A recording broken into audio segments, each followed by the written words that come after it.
Now, the question is, what do we do when the government says something different than the Bible regarding taxes? Well, because we remember we are not Israel, we do not live under those Old Testament laws, and yet we do see in the Old Testament the idea of gradated taxes does not exist.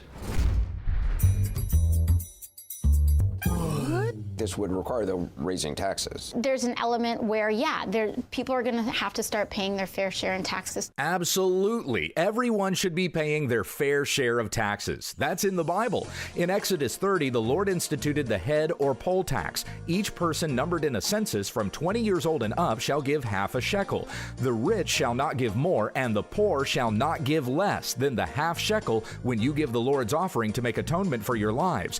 And who paid this tax? The men, the head of the household. In Deuteronomy 14, we find laws about tithing, giving a tenth of all the yield of your seed that comes in from the field year by year. This rate was the same for everyone, whether they yielded much or little.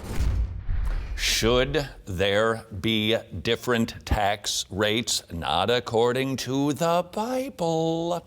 And yet, that's the system we live under, and we will render unto Caesar that which is Caesar's.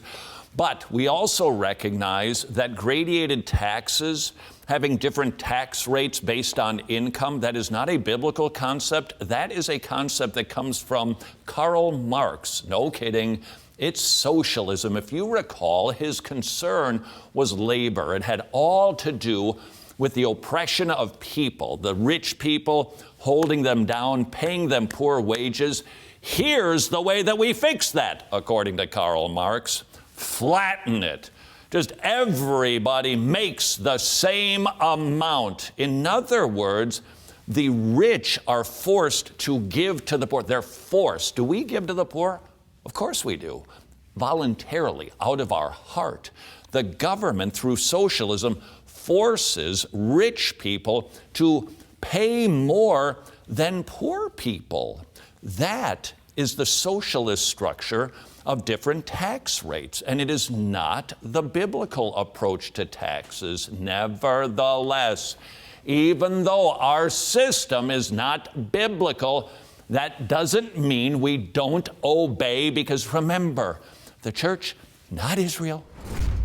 There was even a system of welfare in place so the community provided for their poor, namely the sojourner, the fatherless, and the widow. But the rate of exaction was still the same for everyone who gave. Those who wanted to contribute more could give more of their own will. Jesus said to pay your taxes, render to Caesar the things that are Caesar's, and to God the things that are God's. Romans 13:7 says, pay taxes to whom taxes are owed. And if that amount is the same for everyone, then everyone is paying their fair share. Do you have a specific on the tax rate? Sometimes you see tax rates as high as 60 or 70%. As you climb up this ladder, you should be contributing more. That's not fair when we understand the text.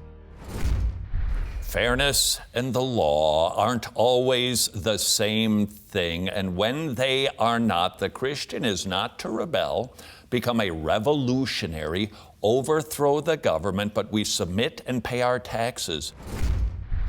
Making professional videos is neither inexpensive nor easy, which is why